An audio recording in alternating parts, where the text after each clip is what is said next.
This video is about negative shapes. First of all, I'm going to be talking about the negative shapes that you may see when you are doing an observational drawing or painting. And secondly, we're going to have a look at how other artists have used negative shapes in their work. Hi, it is Cheryl here. I'm an oil painter and an art teacher. By the end of this video, you will be able to identify negative shapes when you're making and creating your own art, and you will gain an appreciation of how other artists have used negative shapes to evoke meaning and intrigue. An easy example is this pair of scissors. And when you look at them, you can see that they have the holes in the handles, and also they have the space between the two blades. So if you wanted to create a very simple composition, you could use this pair of scissors and you could either draw or you could trace them onto a sheet of paper and perhaps do a few different traces of them. And if you wanted to color in the background, so you would have the positive shape of the scissors still here, and then the negative shape of the background. Another example is if you were drawing me, and you could draw in this negative shape here, and if I came over here, you would have this other negative shape down here.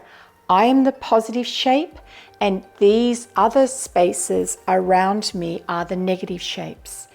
And it's important when you are drawing is to stop naming objects. So you're not saying, I am drawing a person or I am drawing Cheryl. It is best if you go to a place in your mind where you're actually drawing shapes. And this will help you to get to that place, and your drawings will become more accurate.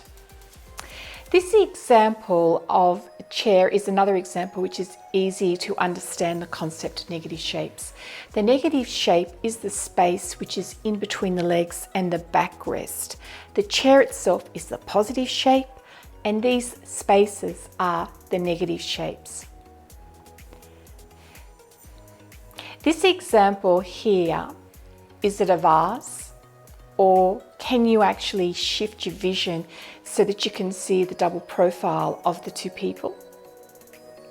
So if you can start to learn to shift your vision going from the positive to the negative, this yin and yang symbol is also a really interesting example of these positive and negative shapes. Likewise with this example of fists, and this is a game of scissors, paper, rock, and the hand and the fist have been put into a silhouette, and so they have become the positive shape and the background is your negative shape. Have a look at how some other artists have used negative spaces, positive spaces in their work. First up is Escher, and this one here is called Sky and Water. And it's a really interesting concept where you have the fish at the bottom of this sort of a diamond shape. And then as we progress up and out of the water, the negative spaces actually become the positive shape of the swan that starts to fly away. Next up is another artist called Mark Tansey. And this artist also uses one color plus white in a lot of his work. He actually does pick outs.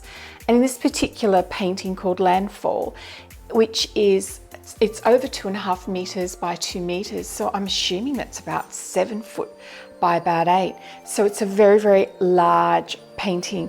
So in this painting, Landfall, which is a beach, and you have this truck which is in the water, and you have all these people dancing around. And you can see that he has really concentrated on some of these really beautiful shapes and these silhouettes. Now take a closer look at these girls that are gathering along the water. And if you have another look, and if you look at the spaces in between them, you can see the silhouette of another female form or body. So this particular artist uses this concept of positive and negative spaces throughout his work. The other interesting concept with this artist is that he has a number of different ways to orientate the work. So this particular one, you can turn it upside down. The last work that I'd like to show you is called Apparition of Face in a Fruit Bowl, and it's by the very famous surrealist artist Salvador Dali. And have a look at this one for a while, because Salvador Dali loved to have multiple images. So what you're looking for is the dog. So take your time and find the fruit. So you've got the face, follow it up, and then in top of that bowl, on top of the face, there is that fruit or the back. Now that is actually the back of the dog.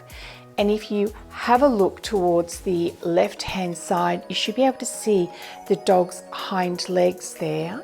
And now go up to the upper right corner, and you can see this big, large hound. He's like a big spaniel, And if you have a look at his collar, the studs on his collar are also something else. So Salvador Dali has used positive and these negative spaces in this particular painting, and so you're moving between them both to create this magical surrealist painting here.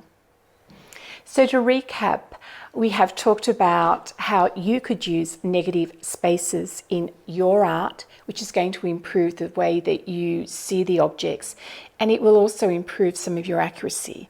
So remember to give some of those little exercises a go and have a go at them. And I hope that you enjoyed having a look at how other artists have used negative spaces. So give me a like button if you enjoyed this and would like more of these sorts of videos. And until then, happy painting.